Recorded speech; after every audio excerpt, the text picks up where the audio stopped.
کہ وہ دنیا کی زندگی پہ راضی ہو گئے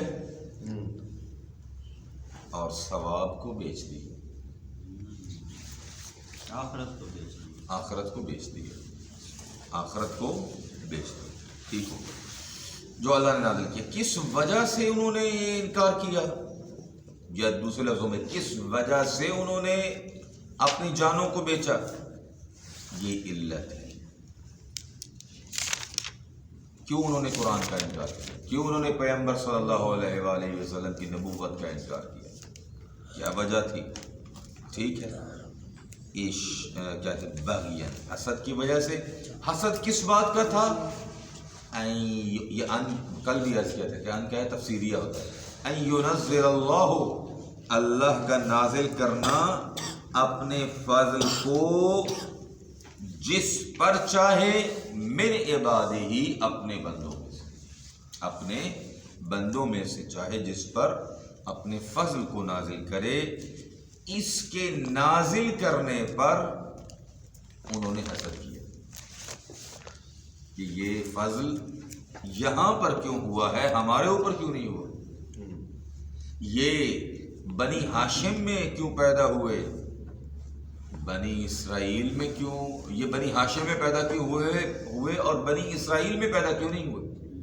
یہ تھا حسد کی بنیادی وجہ ينزل اللہ کہ انہوں نے اللہ کا نازل کرنا، ان کو حسد تھا کہ اللہ نے جو نازل کیا ہے، اللہ کا نازل کرنا اپنے فضل کو جس پر چاہے اپنے بندوں میں سے، یہ لفظی ترجمہ ہے، ٹھیک ہے،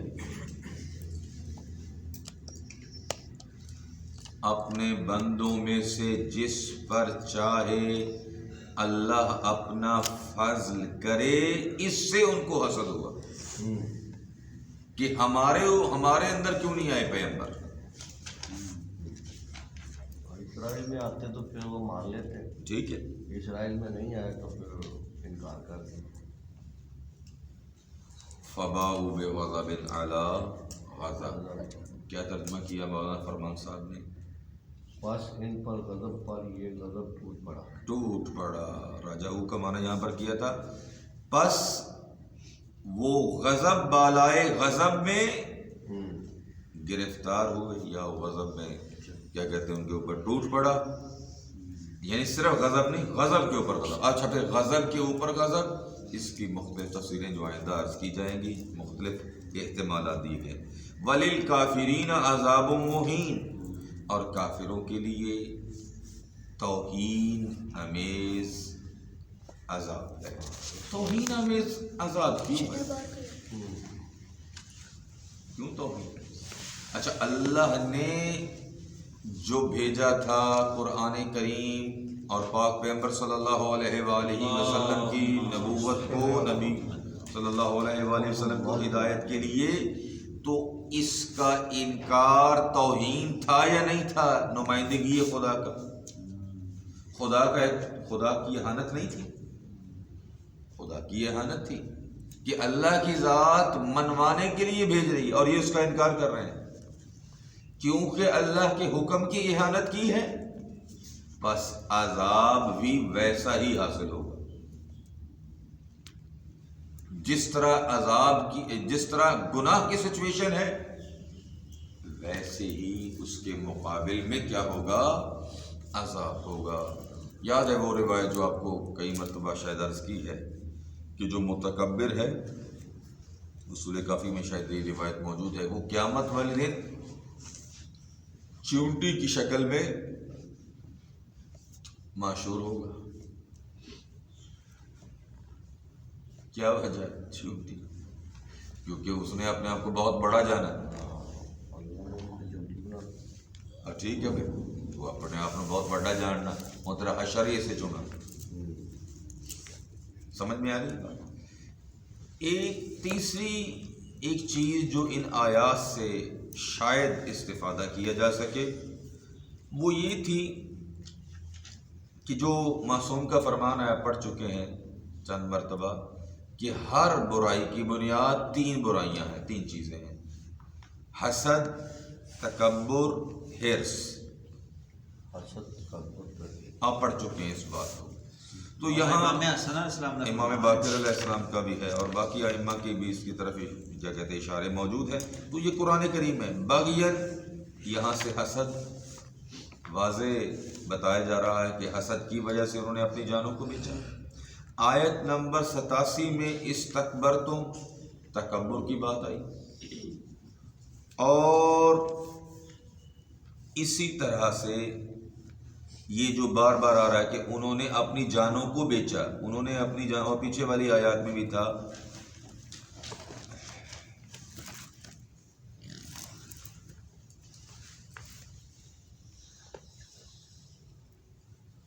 لِيَشْتَرُوا بِهِ ثَمَنًا قَلِيلًا. ٹھیک ہے, تو انہوں نے تھوڑی سی قیمت میں بدلے میں بیچا. اچھا جی, اور اس کے بعد اسی طرح آیت نمبر 85 بھی اسی چیز کو بتاتی تھی. جی اولئک الذین اشتروا الحیات الدنیا بالآخرہ, انہوں نے دنیا کے بدلے میں آخرت کو بیچا. تو یہ تینوں چیزیں واضح ہو گئی. کیوں بیچا آخرت کو؟ دنیا کے بدلے میں, دنیا کی حرص میں, لالچ میں, دنیا کی حرص میں بیچا. تو تینوں چیزیں بڑی واضح اور روشن ہو گئیں کہ انسان جب بھی خطا کرتا ہے ان تین چیزوں کی وجہ سے کرتا ہے. یا لالچ کی وجہ سے کرتا ہے, یا تکبر کی وجہ سے کرتا ہے, یا حسد کی وجہ سے کرتا ہے. یہ تین چیزیں موجود ہیں. باریکی سے ہمیں اپنی زندگی کا جائزہ لینا پڑے گا کہ ہماری زندگیوں میں یہ تین چیزیں کہیں موجود تو نہیں. ہاں یہ آپ جانتے ہی ہیں جی, ہے ضروری ہے. میں ایسے ہی اچھی زندگی گزاروں گا. جائزہ لینے پہ. اور یہ بھی آپ کو عرض کر دوں, شیطان کبھی بھی یا نفس کبھی بھی سیدھے راستے سے نہیں آتا. مثلا آپ کو جا کے آ کے کہ تم تکبر کرو, یا کسی کو آ کے کہے کہ تم حسد کرو, یا کسی کو آ کے کہے کہ تم لالچ میں, نہیں, کبھی بھی نہیں. بلکہ اس کے ہیلے اور کیا ہوں گے, بہانے ہوں گے.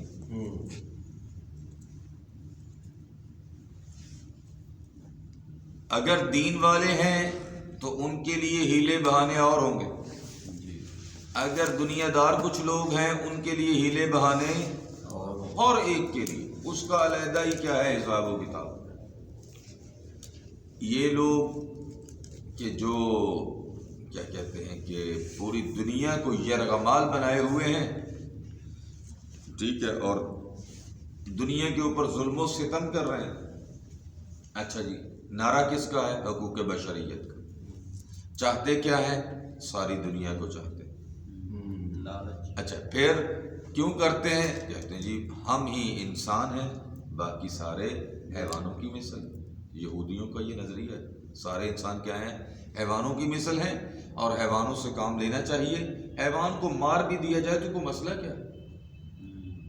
یہ یہودیوں کا نظریہ ہے کہ ہم ہی برتر انسان ہیں, برتر مخلوق ہیں, باقی حیوان ہیں, مر گئے تو کوئی اتنا مسئلہ. پس تکبر نے ان کا بیڑا جیسے پہلے بیڑا غرق کیا تھا, اب بھی بیڑا غرق ہو رہا ہے. ٹھیک ہے, اسی طرح سے عیسائیت میں بھی مسئلے ہیں. دنیا کا حرص جان نہیں چھوڑتا, عقلوں کے اوپر پردے پڑے ہوئے. ٹھیک ہے, عقلوں کے اوپر پردے پڑے ہوئے. اور اسی طرح مسلمانوں میں جو دنیا میں گم ہو جانا تو پردہ آپ کے پہ جانا. وہ کہتے ہیں کہ کہا جب وہ خواب میں آئے رسالت محمد صلی اللہ علیہ وآلہ وسلم, تو کہا کہ اتنی جلد تم عہد بھول گئے. بات سمجھ آ گئی. ٹھیک ہے, میں دینا امیر کائنات ہوں, حکومت. راستے میں کوئی ملے اور انہوں نے کہا کہ خواب تو نہیں آیا, بنی ہاشم کا جادو تو مشہور ہے. تو وہ اس کی بات کا اعتبار نہیں تھا, وہ دنیا کا لالچ تھا. ہم اس طرف جاتے ہیں، نہیں نہیں وہ بابا وہ بات کا اعتبار نہیں تھا، اصل میں وہ چیز پہلے ہی موجود تھی. اس کے اندر سمجھ میں آئی؟ اچھا ارادہ بھی کامیاب نہ ہو سکا. اسی لیے نیکی پر رہنا نیکی کرنے سے زیادہ اہم ہے. تھوڑی ہو جائے لیکن نیکی کرنا کوئی اتنا مشکل نہیں ہے. تسلسل ہو، ٹھیک ہے، ارادہ نیک ہوا لیکن اس پہ استقامت نہیں تھی. استقامت نہیں. نیکی کرنا اتنا اہم نہیں جتنا نیکی کے اوپر رہنا اہم ہے. نیکی تو بہت سارے لوگوں نے رسول صلی اللہ علیہ وآلہ وسلم کے دور میں بہرحال دین اسلام کی خاطر تلواریں چلائیں، لیکن چلانا جو ہے وہ فائدے میں نہ ہوا بلکہ باقی رہنا زیادہ اہم ہے. اسی لیے جب حضرت شاہ عبد العظیم حسنی نے اپنا عقیدہ پیش کیا اور یہ بتایا کہ میرا عقیدہ یہ ہے، اصول دین میں عقیدہ یہ ہے، فروع دین میں عقیدہ یہ ہے، تو مولا نے فرمایا ثبتک اللہ بالقول الثابت، اللہ تعالیٰ تجھے اس کے اوپر ثابت قدم رکھے. چاند اماموں کا وکیل ہے، وہ عام ہستی نہیں. اور یہ بھی فرمایا کہ یہ ہمارے اولیاء میں سے ہے، ہمارے دوستوں میں سے ہے. کس میں سے ہے؟ ہمارے شہزادہ عبدالعظیم حسنی. تہران گئے ہاں جہاں گئے تھے. ٹھیک ہے، یہ ہمارے دوستوں میں سے ہے. یار ایسے بڑھتا ہے یہ روایتی بار ان کے بارے میں، ہمارے دوستوں میں سے ہے. ٹھیک ہے، لیکن کیا فرمایا؟ اللہ تجھ کو اس بات پہ ثابت قدم رکھے. ایک اور روایت یاد آ گئی، وقت ختم ہو چکا ہے. جناب ابو ہاشم امام علی نقی علیہ السلام کے آل محمد وعجل فرجہم، ایک مرتبہ پھر درود پڑھیے گا. صلی علی محمد محمد وعجل فرجہم. اللہم صلی علی محمد وعلی محمد محمد وعجل محمد. محمد تقی علیہ السلام کے بھی صحابی ہیں اور بڑی عظیم ہستی ہیں کہ ان کے بارے میں جب امام علی نقی علیہ السلام کے پاس بیٹھے تھے، کوئی شخص آیا، اس نے ہندی زبان میں گفتگو کی. مولا آپ کو ہندی زبان بھی آتی ہے؟ تو مولا نے ایک پتھر اس کو چوسا اور دیا کہ اس کو اپنے منہ میں رکھو. تو کہتے ہیں کہ اس کی برکت سے اللہ تعالیٰ نے میرے اوپر رحم فرمایا. تکلم بثلاثۃ وسبعین لسانا، کہ میں 73 زبانیں مجھے کیا ہو گئی، حفظ ہو گئی، جن میں سے پہلی کیا تھی؟ ہندی تھی. ٹھیک ہے، تو یہ بڑی ہستی ہیں جناب ابو ہاشم، جن کے بارے میں کیا کہتے ہیں کہ روایات موجود ہیں. مثلا ایک اور بھی ہے، یہ شاید بغداد میں رہتے تھے اور ان کا گدھا جو تھا یہ خچر، وہ بڑا کمزور تھا. تو مولا سے عرض کیا، مولا میرا تو بڑا شوق رہتا ہے میں آپ کا دیدار کروں، اور آپ سامرا میں رہتے ہیں. تو مولا نے فرمایا کہ قواک اللہ یا ابا ہاشم، اللہ تجھے بھی طاقت دے، وقوا برزونا کا، اور اللہ تیرے خچر میں بھی طاقت دے. ٹھیک ہے، تو یہ فجر بغداد میں پڑھتے تھے اور ظہر جو ہے وہ سامرا پڑھتے تھے. اللہم صلی علی محمد تو یعنی بہت بڑی ایک ہستی ہے.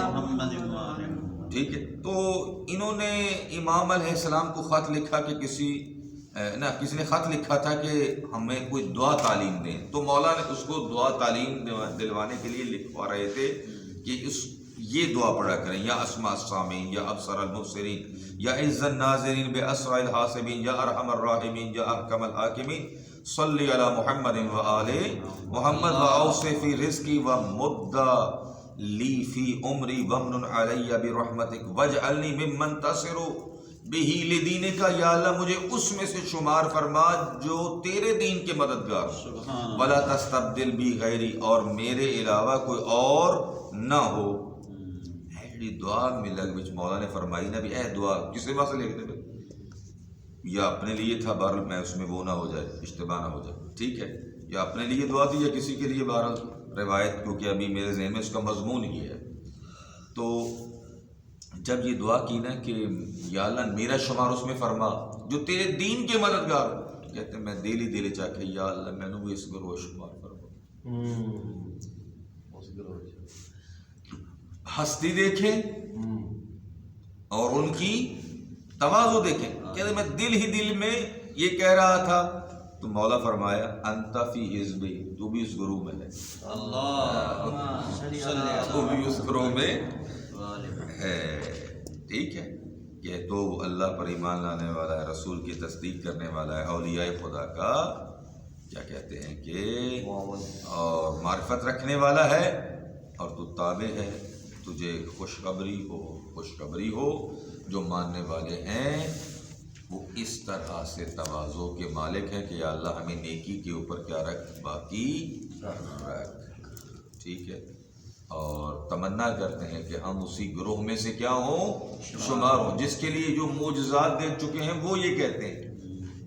ٹھیک ہے، تو اللہ تعالی ہمیں بھی قول ثابت کے اوپر ثابت قدم رکھے. اللہ کل ولی حجت ابن الحسن صلوات اللہ علیہ فی هذه الساعة وفی